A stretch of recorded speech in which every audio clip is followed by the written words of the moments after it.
체크스탁 넘어가겠습니다. 함께해 주실 분 알파경제 김종회사 루크투자연구소의 임순재 대표 두 분 모셨습니다. 안녕하세요. 네, 안녕하십니까. 네, 오늘은 저희 4개의 체크 포인트를 살펴볼 건데 사실은 하나라고 해도 무방합니다. 결국에는 핵심은 트럼프, 여기서 파생되어 있는 4가지 포인트로 나눠서 이야기를 좀 해보도록 하겠습니다. 첫 번째 포인트로는 이 트럼프 완승의 효과에 대해서 들여다볼 텐데요. 이번 이 대통령 선거 상당히 좀 금방 끝났습니다. 이것을 어떻게 좀 받아들여야 될지 그 효과에 대해서 김 이사님은 어제 오후에도 저희와 함께 해주셨는데 그 사이에 또 여러 가지 분석들이 좀 나왔고요. 트럼프 완승 좀 어떻게 보셨어요? 네, 일단 뭐 레드 웨이브에 가까운, 레드 수입에 가까운 그런 흐름이 나타났죠. 아직까지 지금 확정되지 않은 것은 아마 하원 정도, 하원이 아직도 확정되지 않은 상황이라 뭐 하원마저 만약에 이 민주당이 지는 경우로 간다면 지금 뭐 대법원까지 공화당 판이니까 그러면 뭐 사법, 행정, 그다음에 전체적인 시스템, 입법까지 다 공화당으로 넘어가는 그런 상황이란 말이죠. 그래서 권력 자체가 공화당이 거의 모두 휩쓰는 상황이라서 이러한 부분들이 분명히 금융시장이나 경제에도 영향을 줄 거라는 예상은 뭐 누구나 할 수 있는 상황입니다. 일단 뭐 예상을 뛰어넘는 정도의 아주 압도적인 압승이었다라는 거고요. 뭐 주요 경합주에서 대부분 다 트럼프가 압도적으로 승리했다라는 것. 그러면서 미국 시장도 오늘 지수 기준으로는 급등했지만 그 업종별로 수혜주와 피해주를 정확하게 가르는 모습으로 마감을 했습니다. 그래서 준비된 그림 보여주시면 대형주들 중에서 뭐 수혜받는다라고 하는 종목 정말 나중에 수혜되는지는 상관이 없고 지금 뭐 수혜주라고 포함하는 종목군들은 다 폭등. 그다음에 상대적으로 뭔가 부진하거나 부담을 받을 수 있다라고 생각하는 종목군들은 폭락. 이런 양상으로 전개가 된 상황이에요. 그래서 미국 시장도 종목 장세였는데 상대적으로 덩치가 큰 종목군들이 워낙 강하게 움직이다 보니 지수는 크게 급등하는 양상이었고 또 상대적으로 트럼프에게 효과를 받을 거라고 예상하고 있는 금융주와 경기 민감주가 포진한 대형주들, 그러니까 다우지수의 급등이 가장 눈에 띄는 상황이었다. 이렇게 좀 볼 수 있는 상황이고요. 다음에 이제 준비된 그림 보시면 오늘 이렇게 긍정적 흐름에도 불구하고 EM, 그러니까 이머징 지수는 하락했어요. 그래서 전체적으로 지금 트럼프의 관세 정책이라든지 이런 것들에 따라서 일부 국가들은 타격을 받을 수 있다. 어제 이제 우리 시장과 중국 시장, 홍콩 시장이 조정을 받았지만 일본과 대만은 견조했고 일본 급등했잖아요. 그러니까 그런 양상을 놓고 봤을 때 뭔가 수혜와 피해를 명확하게 나누고 그와 관련돼서 좀 더 수익률 격차를 벌리려고 하는 시도가 나타나고 있다. 좀 이렇게 봐야 될 것 같습니다. 그런 관점에서 본다면 일단 단기적으로는 시장이 좀 안정을 찾을 때까지의 단기적 변동성은 좀 열어둬야 된다라는 판단이고요. 뭐 그런 관점에서 여전히 저는 뭐 계속 대선 이전까지 자금을 쓰지 말자라는 주의이지만 하루 이틀 정도 좀 더 지켜보면서 우리 시장이 언제 안정을 찾을 수 있는지 특히 외국인들의 매도가 시장에 가장 큰 부담이 되고 있는 만큼 이런 부분들이 좀 안정을 찾는 구간을 기다리는 것이 좀 필요하지 않을까 좀 이렇게 보고 있습니다. 근데 실제로 보면 과연 법인세를 줄여주는 이득이 관세를 줘서 받는 피해보다 클까에 대해서는 굉장히 의심스러워서 오늘 미국 시장의 반응이 이어질 수 있을까에 대해서는 조금 의문스럽고 다만 이제 내일 발표될 FOMC 효과에 대해서 기대가 또 선반영된 건 아닌가 이런 판단도 종합적으로 좀 해봐야 될 것 같습니다. 그래서 결론적으로 말씀드리면 저는 뭐 미국 시장에 대해서는 추격 매수의 이제 관점이 아니라 지금부터는 수익이 꽤 나셨다면 비중을 줄여가야 되는 시점이 점점 다가오고 있는 게 아닌가라는 판단이고 반대로 우리 시장은 여기서 추가 급락을 한다면 대형주를 중심으로 낙폭과대주들이 너무 많이 발생하고 있기 때문에 그 종목들이 그 정도 빠질 정도의 충격을 정말로 받을 거냐가 확실하지도 않은데 주가가 먼저 빠지는 상황이거든요. 그렇다면 저는 어차피 트럼프가 대통령 되는 건 1월 이후니까 그 이전에 한번 회복 시도가 있을 거라고 봐서 오히려 우리 시장에 대해서는 저가 매수의 시기가 다가오고 있는 게 아닌가 좀 이렇게 보고 있습니다. 네, 알겠습니다. 상당히 좀 흥미로운 분석 해주셨네요. 잘 가고 있는데 미국 증시 많이 올랐으니까 여기서는 비중 축소, 오히려 한국 증시에 대해서는 분할 매수로 받아들여야 된다. 전략까지 살펴봤는데요. 그러면 임 대표님은 어제의 결과 좀 어떤 의미가 있다고 보시는지요? 네, 일단 뭐 미국 선거 같은 경우에는 가장 컸던 게 뭐 미국에서도 이제 먹고 사는 문제가 가장 이제 큰 문제였다라고 보시면 될 것 같고요. 일단 뭐 트럼프 후보가 그런 부분을 잘 파고들었다라고 보시는 게 더 맞지 않을까 싶습니다. 뭐 전일 트럼프 후보가 이제 대통령으로 이제 재선에 이제 성공을 하면서 일단 전일 미국 증시는 강한 그런 상승세를 이어갔는데요. 가장 큰 이유는 이제 트럼프 대통령이 기본적으로 이제 기업가 출신이다 보니까 친기업적인 행보가 이어질 것이다라는 그런 뭐 기대감이 가장 컸다라고 보시면 될 것 같습니다. 특히 어저께 미국 주식을 올라간 섹터를 본다라고 하게 되면 IT, 금융 관련 종목들이 좀 강한 그런 모습을 보였는데요. 특히 규제 이슈들이 큰 부분들입니다. 그러니까 이런 트럼프 후보 대통령이 됐을 때 이런 규제가 많이 완화될 것이다라는 기대감이 지금 관련된 섹터를 좀 크게 좀 끌어올렸다라고 보시면 될 것 같고요. 뭐 여기에 지금 뭐 보편적인 뭐 관세를 부과를 한다든가 아니면 뭐 대규모 감세 정책, 그다음에 뭐 재정 확대. 어떻게 보면 경제적으로 보면 기업 입장에서 보면 그렇게 나쁘지 않은 그런 내용이다. 뭐 대신 경제 전체적으로 보면 약간은 조금 뭐 고개가 갸우뚱거리는 그런 이제 상황들은 좀 있다라고 보여지는데요. 만약 그렇지만 이제 미국 뭐 대통령이다 보니까 이제 미국적인 그런 이제 마인드를 갖고 있다라고 하게 되면 지금까지 나왔었던 여러 관련된 그 공약 사항에 대해서 시행할 걸로 이제 예상이 되고 있고요. 특히 이제 레드 수익 가능성이 상당히 높습니다. 지금 뭐 공화당이 이제 존슨 하원 의장 같은 경우는 하원도 당연히 가져올 거다라고 지금 얘기를 하고 있는데 그렇다라고 하게 되면 지금까지 나왔었던 여러 트럼프의 공약이 실질적으로 입법화될 가능성은 상당히 좀 높다라고 보여지고요. 그거에 대한 이제 대비를 하셔야 되지 않을까 싶습니다.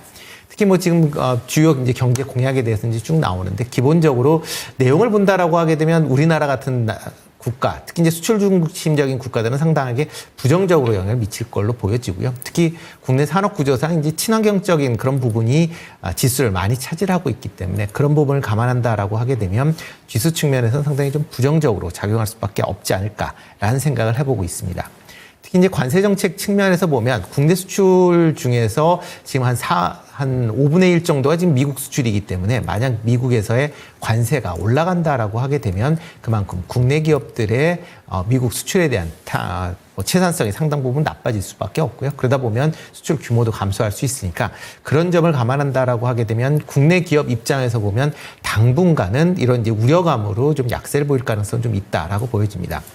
다만 이제 기대해 볼 수 있는 거는 과연 트럼프 대통령이 이제 취임한 이후에 과연 관련된 법안을 정말 할 것이냐라는 부분입니다. 이게 뭐 조금 전에 김종인 이사님도 얘기했듯이 이게 득보다는 실이 될 가능성이 많은 정책들이기 때문에 과연 이 부분을 뭐 그러니까 뭐 원하는 대로 추진할 것인지 아니면 이 부분을 일부 수정할지에 대한 부분도 같이 좀 주목해 보셔야 되지 않을까라는 생각을 해보고 있습니다. 네. 그래서 역시나 이 관세 정책과 관련해서 좀 우려를 나타내 주셨는데 그렇다면 우리 증시는 수출 위주의 산업이 주를 이루기 때문에 증시는 계속 부정적으로 보시는 거죠? 일단은 뭐 그러니까 약간 조금 긍정적이지 않게 약간 부정적이다라고 보시는 게 좀 맞지 않을까 싶습니다. 일단 국내 증시가 뭐 지금 경제 상황이 그렇게 좋지 않은 상황에서 지금 수출이 어느 정도가 이제 받쳐주고 있는 상황인데 이런 수출이 조금 위축될 가능성에 대한 부분도 우려해 보셔야 될 거로 보여지고요. 뭐 대외경제연구원에 따르면 지금 뭐 트럼프 대항선 시에 국내 수출이 한 최대 448억 달러 정도 감소할 수도 있다라고 지금 얘기를 하고 있습니다. 이 정도 감소를 한다라고 하게 되면 뭐 국내 GDP가 한 0.7% 정도 하향 조정될 수밖에 없는 그런 상황이고요. 여기에 또 뭐 대중국 그 규제가 강화되면서 글로벌 공급망까지 차질을 빚는다라고 하게 되면 국내 GDP가 1% 가까이 하락을 할 수도 있습니다. 그러니까 그런 점을 감안해 보셔야 되지 않을까라는 생각을 해보고 있고요. 그러다 보니까 뭐 전일 환율도 1,400원대로 다시 올라가는 그런 모습을 보였으니까 그런 부분도 같이 좀 주목해 보셔야 되지 않을까 싶습니다. 네, 2016년에 그때 트럼프 집권하고 그 이후부터 4년 동안에 우리가 내내 관세 얘기를 많이 했기 때문에 그때 데자뷰가 좀 떠오르실 겁니다. 그래서 글로벌 증시 지도를 이렇게 쭉 펴놓고 보니까 정말 좀 수출하면 내놓으라 하는 뭐 독일이라든지 이쪽 약세 움직임 우리 증시가 뚜렷하게 나타나는데 일본은 또 너무 많이 오르더라고요. 일본도 수출 많이 하는데 이쪽이 오른 이유도 좀 궁금하고 그리고 대만 같은 경우도 이 타격이 불가피하지 않을까? 또 트럼프 대통령이 반도체 산업을 바라보는 시각에 대해서 여러 번 다뤄봤기 때문에 또 대만도 약간 올랐더라고요. 이런 글로벌 증시의 온도차는 어떻게 보세요? 일단 뭐 일본 같은 경우에는 이거는 뭐 친트럼프적인 이제 모습이다라고 보시는 게 맞지 않을까 싶습니다. 그러니까 뭐 트럼프 후보가 됐을 때 가장 먼저 찾아간 나라 중에 하나가 이제 일본이다라는 얘기가 있을 만큼 그만큼 일본은 이제 트럼프 쪽에 이제 상당히 좀 많이 뭐 관심을 갖고 있고요. 특히 일본 입장에서 보면 트럼프 후보가 돼서 뭐 규제를 한다라고 해도 일본 엔화가 약세가 된다라고 하게 되면 일본 내에서는 뭐 그만큼 경제가 좀 더 살아날 가능성은 좀 있다라고 보여지고요. 그리고 이제 계속 긴축에 대한 얘기들이 많은데 이런 일본이 긴축에 대한 부분도 상당 부분 지연될 가능성이 시장에서는 좀 긍정적으로 받아들이는 거 아닌가 싶습니다. 그리고 뭐 대만 같은 경우는 물론 이제 우려는 할 수 있지만 대중국 규제를 강화한다라고 하게 되면 상대적으로 대만 같은 경우는 물론 그거에 대한 이제 비용이 발생을 뭐 추가적으로 트럼프가 뭐 국방력 관련돼서 여러 얘기는 하고 있지만 네. 그래도 TSMC라는 이제 기업을 갖고 있다라는 게 가장 강점이다라고 보시면 될 것 같고요. 뭐 TSMC 같은 경우는 지금 뭐 애리조나주에 공장을 건설하고 있는 그런 상황이고 만약 뭐 공장을 애리조나에서 건설한다라고 하게 되면 뭐 미국 내에서 필요한 물건들은 애리조나에서 어느 정도 뭐 생산이 가능하니까 그런 부분도 이런 관세에 따른 그런 이제 피해가 상대적으로 조금 줄어들 가능성에 대한 부분도 같이 얘기해 본 거 아닌가 싶고요. 뭐 중국 시장 같은 경우는 뭐 트럼프 어느 후보가 되든 간에 관련된 규제가 강화될 것이다라고 이제 예상을 했는데 해리스 후보보다는 아마 트럼프 대통령이 좀 더 규제에 대한 그런 부분이 좀 강하게 얘기가 나오니까 상대적으로 이런 이제 증시에서도 그게 선반영되면서 낙폭을 키운 거 아닌가라는 생각을 해보고 있습니다. 알겠습니다. 그래서 이 두 분의 트럼프 대통령 이제 당선인에서 대통령으로 상당히 또 우리 증시에 타격이 있었던 부분들 전체적으로 짚어봤는데요. 다음 넘어가겠습니다.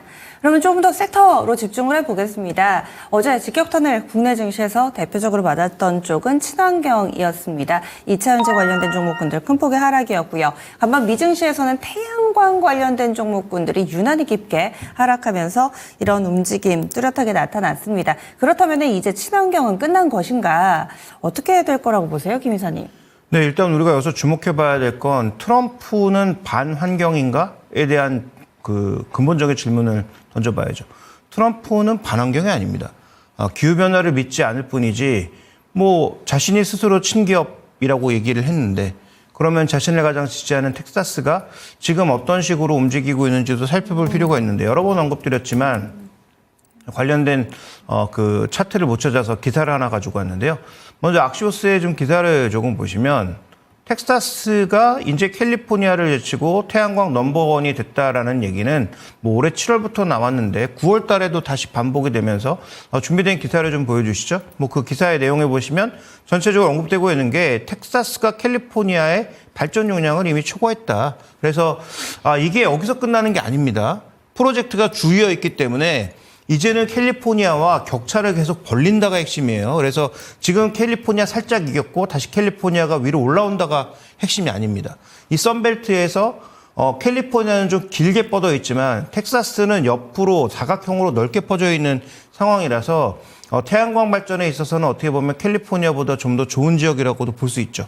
왜냐하면 캘리포니아 위쪽은 실제로 뭐 태양 별로 없거든요. 그래서 그 아래쪽, 이제 LA 쪽이 뭐 많다라는 건데 텍사스는 전 지역이 뭐 태양이 뜨겁다 보니까 이쪽에 이제 그 태양광과 관련된 프로젝트들이 실제로 굉장히 많이 폭증하고 있고 텍사스에 짓고 있는 데이터 센터의 전력 공급도 태양광으로 일부 되고 있는 게 사실입니다.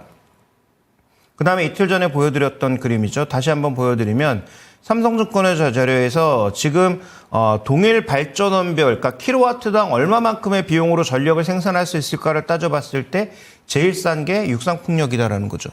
그러면 뭐 트럼프가 제정신이 박힌 사람이라면 아무리 자기가 친환경을 싫어한다고 하더라도 저렇게 싼 비용으로 지금 만들어낼 수 있는 발전원을 포기한다도 말이 안 되는 거고요. 그다음에 옆에 준비된 그림 보시면 태양광뿐만 아니라 풍력에서도 미국 전 지역에서 넘버원이 텍사스라는 거죠.